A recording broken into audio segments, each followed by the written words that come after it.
Hello, I'm Cindy Dahl, registered dietitian nutritionist, administrator, food safety instructor, and your host for this video. We honor you for choosing to be part of the goodness in life with your work. You make a difference. The topics presented here will be best practice guidelines. It's always important to follow your specific facility-approved policies. Food service workers must follow federal, state, and county food regulations. All of these regulations are made to ensure that the food we serve to the residents is safe. This is important. And we all know that appetizing, nutritious food is central to health and well-being of residents. When we serve an appealing breakfast, lunch, or dinner, we're demonstrating caring in action. Honoring residents with safe, good food at the proper temperature is the right thing to do. Every day, every meal. Would you want anything less for your loved one?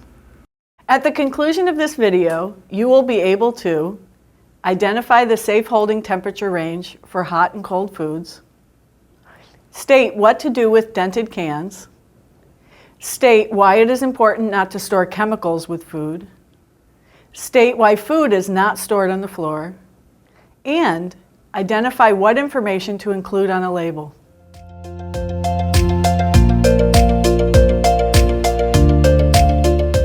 Safe food starts upon delivery, and accepting a delivery takes a sharp eye.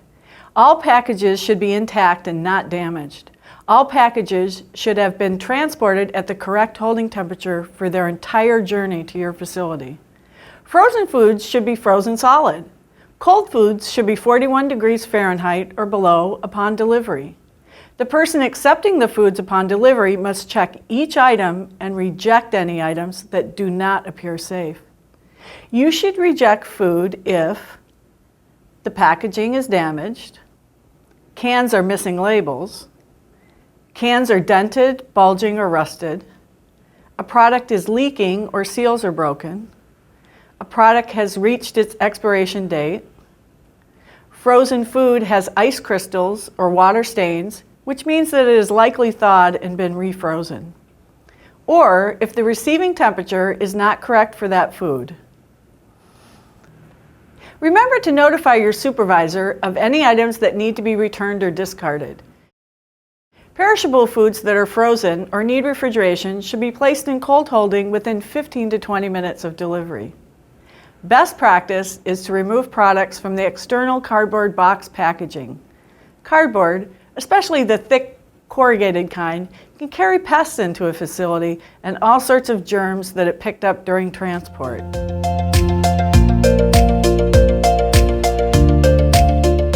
Safe food storage protects the quality of food by ensuring that pests, such as mice and roaches, do not contaminate the food supply.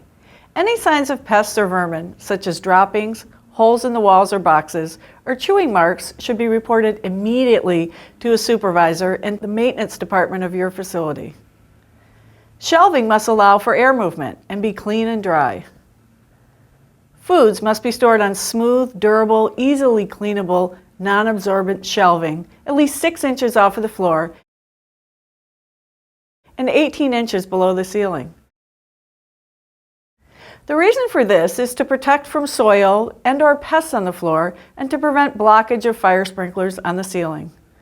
Other good reasons to have the food 6 inches above the floor is to avoid contamination if there is a flood, or to prevent a tripping hazard and for ease of cleaning. Never store food in areas not designated for food, and never store food directly on the floor. Storing food at proper temperatures in the dry storeroom, refrigerator, and freezer helps to preserve the quality, shelf life, and nutritive value of food. The dry storeroom should be well lit, well ventilated, cool, dry, and clean at all times. Although not required by regulation, it is considered best practice to have a thermometer in the dry storage area. The optimal dry storage temperature is between 50 to 70 degrees Fahrenheit, with food stored away from sunlight. Sunlight can destroy vitamins. Follow your facility policy for the accepted temperature range. Remember, providing safe food requires having working equipment. Freezers must be at 0 degrees Fahrenheit or below to ensure food is frozen solid. Refrigerators must hold foods at 41 degrees or below. This usually means that a refrigerator will be set at 38 to 40 degrees. There must be a thermometer inside the refrigerator and freezer in the warmest possible area. Thanks, Lyle. And there are rules pertaining to where food should be placed when storing it in the refrigerator and freezer. It's helpful to post a chart right on the refrigerator and freezer to help people remember how to safely store foods. A sample chart can be found on the CAF website. The reason for storing foods in this order is in case there is some contamination from one food down to another. So raw foods should not be stored over cooked foods, thus preventing the possibility of raw food juices leaking onto other food. Foods requiring the least amount of cooking go at the top of the refrigerator, while those with the highest cook-to temperature are below. The higher cook-to temperature should destroy any microorganisms that may have transferred from a food in the upper portion of the refrigerator to the lower portion. But optimally, we do not want foods to mix, and it is very important to prevent bacteria as well as allergens from spreading from one food to another.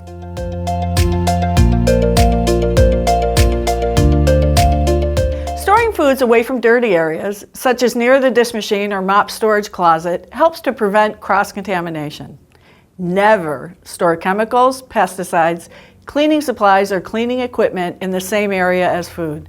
This helps to lessen the chance of cross-contamination or the possibility of those items being mistaken for an ingredient. For example, sugar can be mistaken for salt, and dry soap powder can look like flour or sugar. So, in addition to storing foods on the proper shelf, we should also make sure that foods are covered and packages tightly sealed with tight-fitting lids. We are generally working in close quarters in the kitchen, so we need to be mindful of this. Make sure you maintain adequate workspace so that cross-contamination between raw foods and cooked foods will not occur. Foods should not be stored in an area with splashing water or near other contaminants, especially chemicals. Be aware of food around a hand washing sink. Is the food on the work table protected from possible splashing during hand washing? Or are clean dishes stored too close to possible splashing? When you are reaching for a paper towel to dry your hands, are you dripping water on unprotected food? Scoops should be stored outside of the ice machine and outside of food bins in a clean storage container. This is so the handle, which has been touched by hands and may carry germs, does not fall into the food or ice and contaminate it. When original containers or bags of dry bulk foods are opened, they should be emptied into clean and dry food storage bins. FDA food-grade bags and containers must always be used to store food safely. It is not acceptable to use trash bags for food storage because they may contain chemicals in the plastic that could leach into the food. In addition, food storage containers must be durable and leak-proof. Always inspect cans and clean off their tops before use.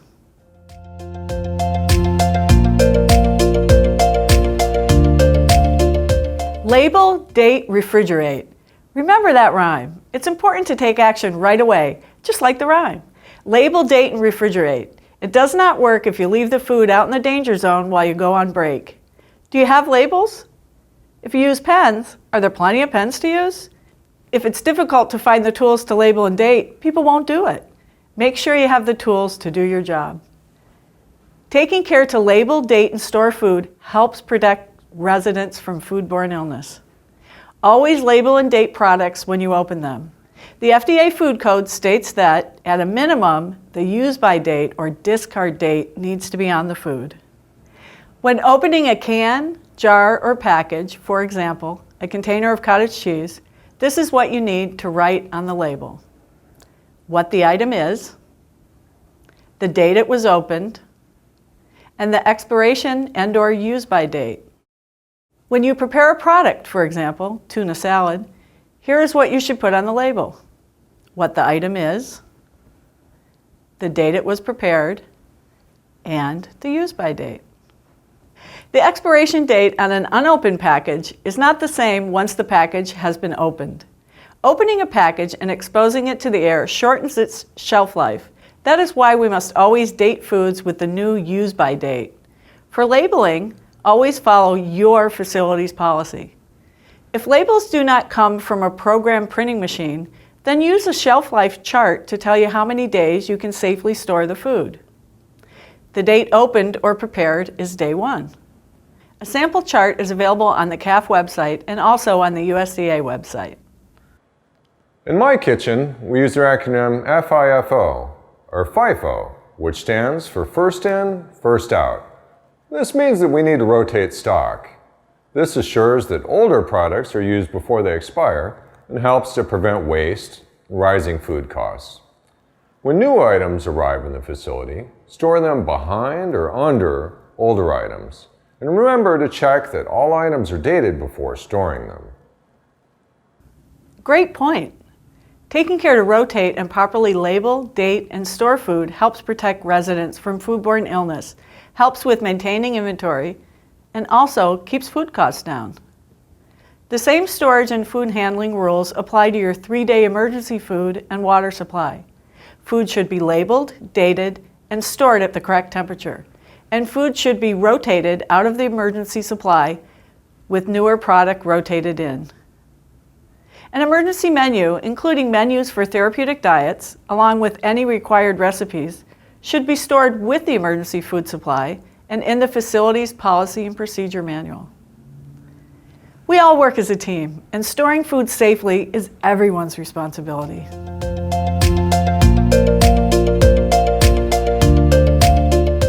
Let's review. Safe holding temperature range for hot food is 140 degrees Fahrenheit or above. Safe holding for cold foods is 41 degrees or below. Food is stored at least 6 inches above the floor to avoid contamination from pests, to make cleaning easy and avoid tripping hazards. It is extremely important not to store chemicals with food because people may mistake the chemical for food and people could be poisoned. Dented cans should be returned to the vendor and not used. And food should be labeled with the name of the food, when it was prepared or received, and the use-by date. If there is no label and date and no one knows what the food is, when in doubt, throw it out.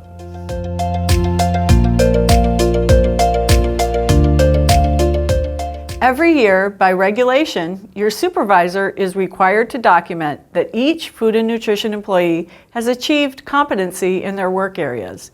This includes both technical skills and knowledge of current regulations. Your supervisor will be asking you to demonstrate correct and consistent performance of the skills and knowledge related to your job. We hope this video was helpful. Thank you for watching, and thank you for being part of the goodness.